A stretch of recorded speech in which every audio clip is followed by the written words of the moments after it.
नमस्कार भाइयों बहनों, मेरे नन्हे नन्हे प्यारे प्यारे बच्चों। आज आपकी दादी नानी फिर हाजिर है रामायण में से आपको कहानियां सुनाने के लिए। पिछली बार हमने देखा अगस्त्य मुनि ने राम जी को राजा श्वेत की कहानी सुनाई। अब महर्षि अगस्त्य से श्वेत की कहानी सुनकर रामचंद्र जी ने पूछा, मुनिराज कृपया ये और बताइए कि जिस भयंकर वन में विदर्भ राज श्वेत तपस्या करते थे, वह वन पशु पक्षियों से खाली कैसे हो गया? रघुनाथ जी की जिज्ञासा देखकर महर्षि अगस्त्य मुनि ने कहा, सतयुग की बात है, जब इस पृथ्वी पर मनु के पुत्र इक्ष्वाकु राज्य करते थे। राजा इक्ष्वाकु के 100 पुत्र हुए। उन पुत्रों में सबसे छोटा मूर्ख था और इक्ष्वाकु समझ गए थे कि इस मंद बुद्धि पर कभी न कभी दंडपात होकर रहेगा, इसलिए उसका नाम रख दिया दंड। जब वह बड़ा हुआ तो पिता ने विंध्य और शैवल पर्वत के बीच का राज्य उसे दे दिया। दंड ने उस स्थान का नाम रख दिया मधुमन और अपना पुरोहित किसको बनाया? शुक्राचार्य जी को। एक दिन राजा भ्रमण करते हुए शुक्राचार्य जी के आश्रम में पहुंच गए।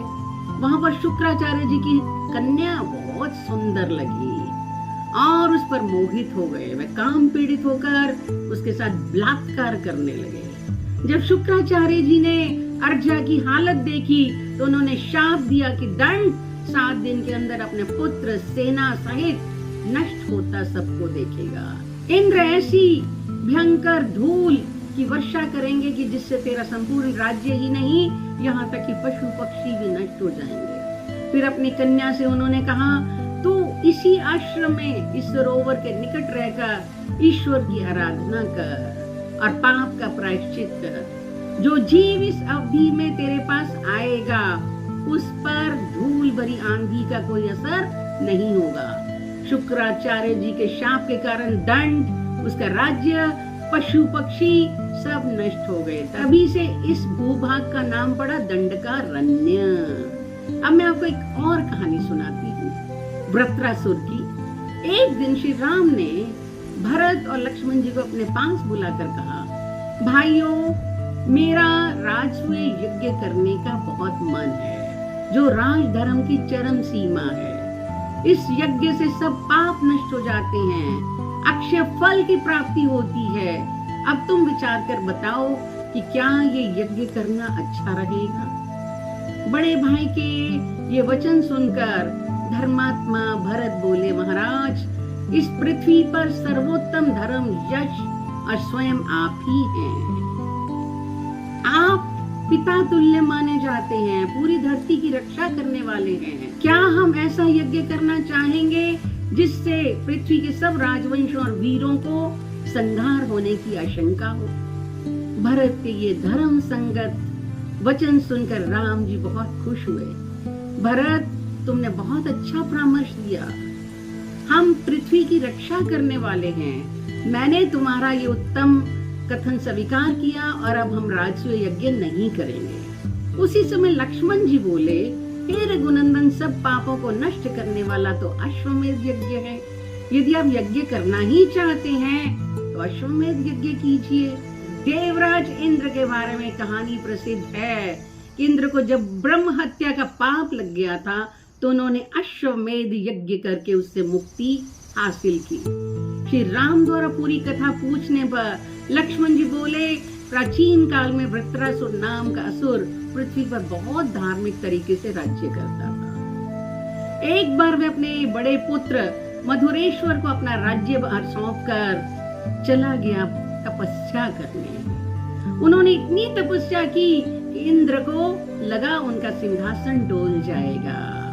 वे भगवान विष्णु जी के पास गए और कहा कि वृत्रासुर ने इतनी शक्ति हासिल कर ली है कि देवताओं के लिए पृथ्वी पर रहना मुश्किल हो जाएगा। इसलिए कोई ऐसा तरीका अपनाइए कि उसको मार दीजिए, उसका वध कर दीजिए। देवराज इंद्र की प्रार्थना सुनकर भगवान विष्णु बोले, तुम जानते हो मुझे वृत्रासुर से बहुत स्नेह है, इसलिए मैं उसका खुद वध नहीं कर सकता, लेकिन मैं तुम्हारी प्रार्थना अस्वीकार भी नहीं कर सकता।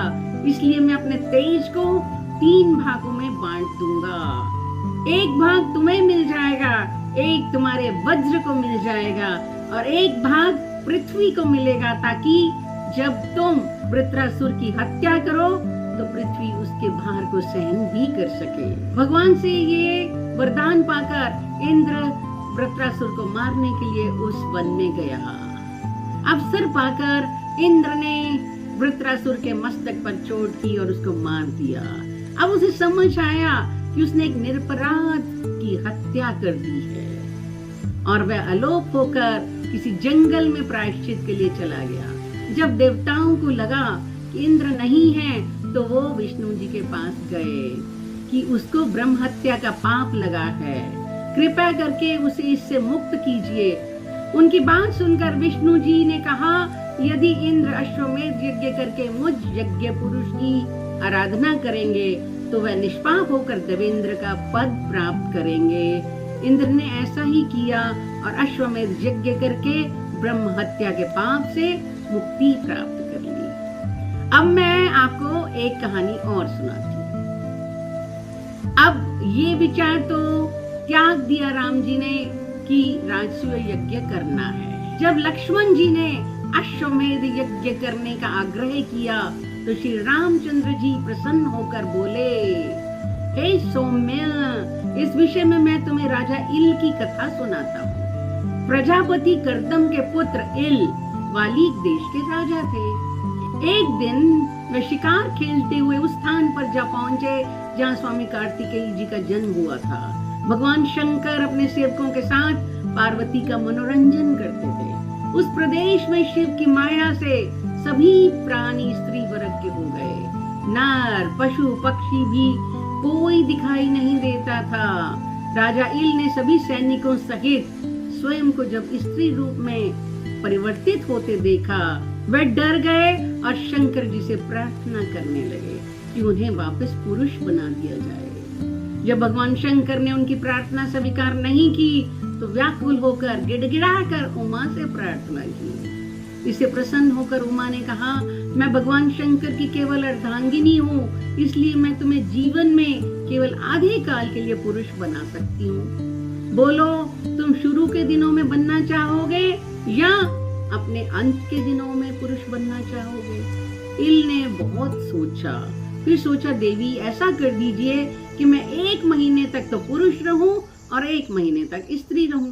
पार्वती जी ने कहा, तथास्तु, और तुम्हारी इच्छा पूरी होगी।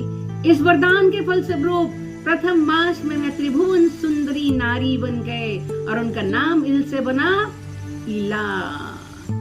अब वे वहां से निकलकर सरोवर पर पहुंचे जहां सोमपुत्र बुद्ध तपस्या कर रहे थे। उनकी इला पर दृष्टि पड़ी तो वो उन पर मोहित हो गए और उसके साथ रमन करने लगे।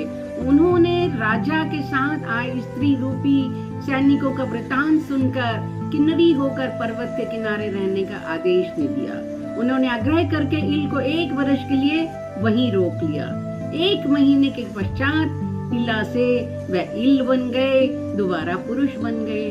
अगले मास फिर नारी बने।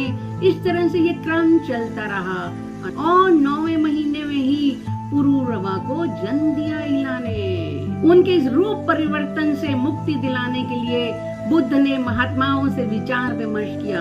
तब सबने राय दी कि शिव को अश्वमेध यज्ञ बहुत प्रिय है। अश्वमेध यज्ञ इल ने किया और हमेशा के लिए पुरुष बन गए। श्री रामचंद्र जी बोले, हे महाबाहु, वास्तव में अश्वमेध यज्ञ अमित प्रभाव वाला है। हम लोग अब अश्वमेध यज्ञ करेंगे। आगे हम अश्वमेध यज्ञ के लिए फिर मिलेंगे। लव कुश को मिलेंगे जो रामायण गान करते हैं। जय श्री राम।